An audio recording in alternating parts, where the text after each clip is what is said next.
Natatawang sinagot ng kapamilya singer-actress na si Jayda Avansado ang isang netizen na pinagkamalan siyang anak ng kapuso TV host actor na si Dingdong Dantes.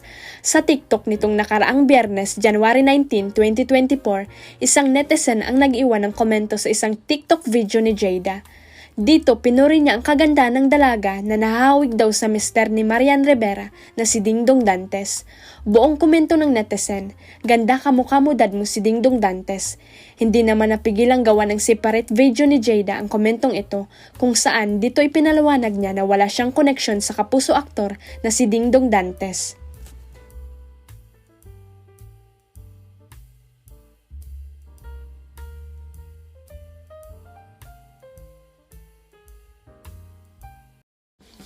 Ngunit hindi rin daw niya masisisi kung mapagkamalan siyang anak ni Dingdong Dantes dahil katukayo nito ang kanyang tunay na ama na si Dingdong Avansado. Paliwanag ni Jayda sa video, "Maraming salamat po pero disclaimer lang, hindi po ako anak ni Dingdong Dantes. Ibang Dingdong ang tatay ko. Ito po yung tatay ko, si Dingdong Avansado, si Jayda Avansado po ako."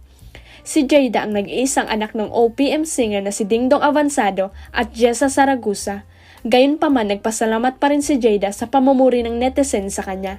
Binati rin niya sa video si Dingdong Dantes, kalakip ng pang-anim niya na isa-isa sa mga tagahanga nito. Ani Jayda, shout out kay Dingdong Dantes kasi naging fan niya ako after ko mapanood yung Rewind. Napakausay na artista talaga. Maraming salamat po, pero disclaimer lang, hindi po ako anak ni Dingdong Dantes, ibang Dingdong ang tatay ko. Ito po yung tatay ko, si Dingdong Avansado, Jayda Avansado po ako. Pero shout out kay Dingdong Dantes kasi naging fan niya ako after Rewind, napakahusay na artista talaga. Huwag kalimutang i-click ang subscribe button at i-ring ang notification bell para sa latest at legit chika updates.